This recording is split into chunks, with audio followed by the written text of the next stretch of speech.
북선탐의 새로운 시리즈 박홍규 교수 따라 빈센트 만나기, 빈센트 반 고흐 만나기 시리즈를 새로 시작해 보겠습니다. 사실 그동안 그 북선탐 시리즈는요, 주로 정치, 사회, 역사 이런 쪽으로 많이 해왔어요. 근데 최근에 보니까 그 뉴스공장에서도 클래식 연주 피아니스트들을 데려다 놓고 얘기도 하는데 재밌더라고요. 그래서 저도 이런 문화적인 거를 좀 한번 해보고 싶어가지고, 북선탐은 기왕에 그 박홍규 교수 따라서 자본주의 벗어나기 시리즈를 하고 있는데요. 박홍규 교수는 또 문화 관련, 예술 관련 책들도 많이 썼어요. 그 중에서 특히 박홍규 교수가 애정을 갖는 거는 이 빈센트 반 고흐 얘기예요. 고흐에 대한 책도 뭐 제가 알기로만 벌써 4~5권 쓰셨는데요. 그 중에 하나가 이 세상에서 가장 아름다운 편지, 그 고흐의 편지를 읽어가면서 고흐의 뭐 인생이랄까 그림이랄까 이런 거를 얘기하는 내용입니다. 그런 것도 있고, 또 이거는 노동자 화가 빈센트 반 고흐의 아나키 유토피아라는 책이에요. 그러니까 박 교수는 스스로를 아나키스트라고 그래요. 아나키스트, 무정부주의자. 무정부주의라는 번역말은 사실은 별로 이렇게 좋은 번역 같지는 않고요. 더 적당한 거는 뭐 반권위주의 뭐 이런 게 더 적당할 것 같아요. 박홍규 교수는 빈센트 반 고흐를 반권위주의 화가로 보는 거죠. 그래서 이거는 그러면서 또 고흐를 노동자 화가로 보는 거예요. 노동자 화가. 이 책도 아주 재밌는 책이죠. 독학자 반 고흐가 사랑한 책. 그러니까 이거는 이 고흐 편지를 보면요, 자기가 읽은 책들 얘기를 쭉 해요. 동생한테 편지를 보내면서. 그래서 이 책은 반 고흐가 읽었다고 하는 책들을 쭉 쫓아가면서 도대체 고흐가 무슨 생각을 했는지를 쫓아가는 거죠. 그리고 이 책은 빈센트가 평생 가장 존경한 선배 화가는 밀레였어요. 밀레.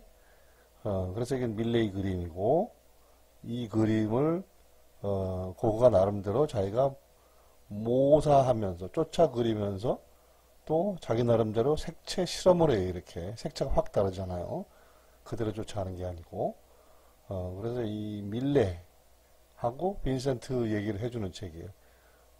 조금 뒤에 얘기가 나오겠지만, 밀레는 사실은 그 유럽 역사상 처음으로 노동자의 그림을 그린 화가예요.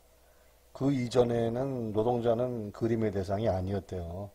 왜냐면은 그 유럽의 그림이라는 게 뭐 예전에는 뭐 신화의 주인공들, 또는 뭐 귀족, 왕족, 또 그 다음 나중에 이제 부르주아들이 돈을 번다 하면은 부르주아들, 이런 사람들이 그 그림의 대상이 되는 거지, 그 밑으로 내려가서 일반 시민도 아니고 그걸 더 지나서 노동자, 농민을 그림으로 그린다는 건 반칙이었대요. 반칙.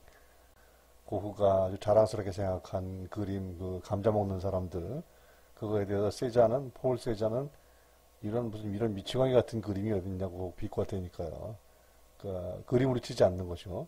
이게 도대체 누굴 그린 거냐 도대체. 왕족도 아니고 귀족도 아니고 시민도 아니고 무슨 농민들이 감자 까먹는 게 어떻게 그림의 대상이 되느냐, 그렇게 조롱을 했다는 거죠. 박홍규 선생은 기존에 우리가 고흐에 대한 그 고정관념들이 있어요.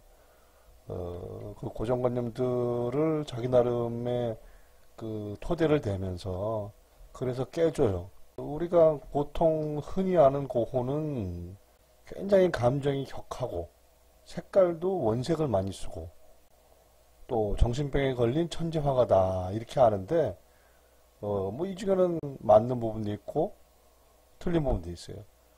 그 고흐가 굉장히 감정적이었다, 이게 맞는 것 같아요. 굉장히 감정적인 측면이 있죠. 그런데 그렇다고 해서 뭐 지성이 없느냐? 그렇지 않다는 거예요. 왜냐면 굉장히 책을 많이 읽은 사람이거든요. 정식으로 학교를 다닌 건 4년밖에 안 되지만, 흔히 그 고흐의 그림 그러면 아주 뭐 원색, 노란색, 빨간색, 뭐 파란색 이런 게 원색이 나온다고 생각하는데 그렇지 않다는 거예요. 자, 이게 이제 제가 하나 샘플로 든 그림인데요. 이게 이제 아르레 붉은 포도밭이라는 그림이래요. 언뜻 보기에는 원색인 것 같지만 사실은 이 원색이 뭐 없어요. 다 미묘한 차이가 있잖아요. 미묘한 차이가.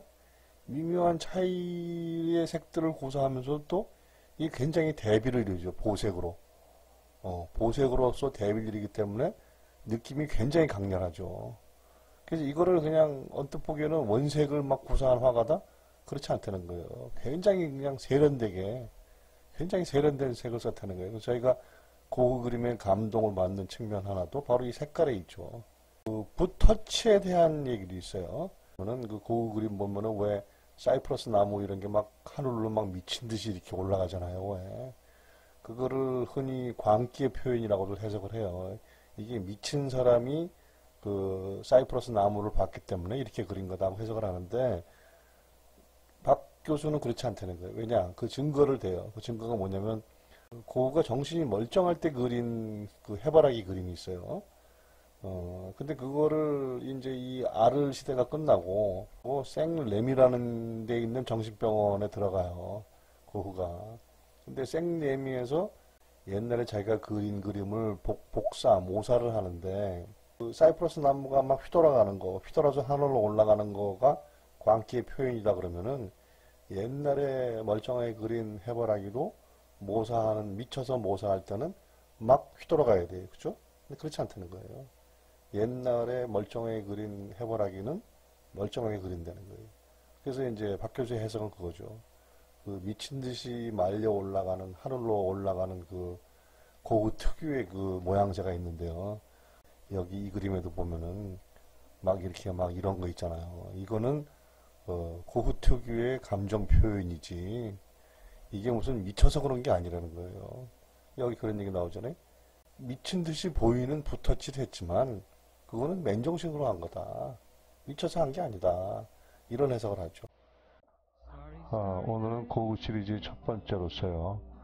우리가 보통 알고 있는 고흐와 박홍규 교수가 해석한 고흐 사이에는 많은 차이가 있다는 사실을 말씀드렸고요.